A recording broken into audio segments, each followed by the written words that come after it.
ଆସିଗଲା ସୁଭଦ୍ରା ଯୋଜନାର ଫାଇନାଲ ତାରିଖ।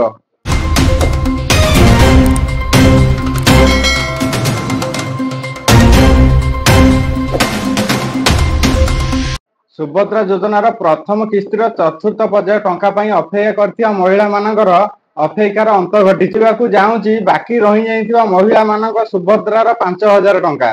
ଟଙ୍କା ଆସିବା ପୂର୍ବରୁ ସେମାନେ ପ୍ରଥମେ ନିଜର ଡକୁମେଣ୍ଟ ବା ନିଜର ଟଙ୍କା ଆସିବା ପାଇଁ ଯେଉଁ ପ୍ରୋସେସ ସେଗୁରା ସବୁ କମ୍ପ୍ଲିଟ କରି ରଖନ୍ତୁ। କିଛି ମହିଳା ଏଠାରେ ଜାଣିପାରୁନାହାନ୍ତି KYC ଅର୍ଥ ସେମାନେ କେବଳ ବ୍ୟାଙ୍କକୁ ଯାଇକି ସେମାନଙ୍କର KYC ଅପଡେଟ୍ କରିବା ପାଇଁକା କିମ୍ବା NPCI ଦ୍ୱାରା ଆକାଉଣ୍ଟକୁ DBT ଲିଙ୍କ କରିବା ପାଇଁକା ଚାହୁଁଛନ୍ତି। KYC କହିଲେ ସେମାନେ ସେଇଆ ହିଁ ବୁଝୁଛନ୍ତି। ତା ବାଦ ବି ଜନସେବା କେନ୍ଦ୍ରକୁ ପ୍ରତି ପଞ୍ଚାୟତ ପ୍ରତି ଗ୍ରାମ ମହିଳାମାନଙ୍କର ଲିଷ୍ଟ ଆସିଛି। ସେମାନେ ନିଜର ବାୟୋମେଟ୍ରିକ ଦ୍ୱାରା KYC ଅପଡେଟ୍ କରିବା ନିହାତି ଆବଶ୍ୟକ।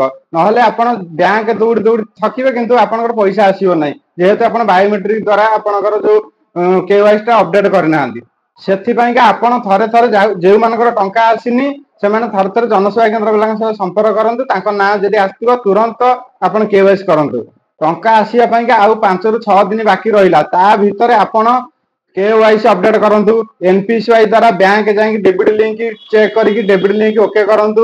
ତାପରେ ଜନସେବା କେନ୍ଦ୍ରରେ KYC ଦେଇକି ସୁଭଦ୍ରା ଯୋଜନାର ପୋର୍ଟାଲରେ ଆପଣଙ୍କର ନାଁକୁ ପୁରା ଅପଡେଟ୍ କରନ୍ତୁ।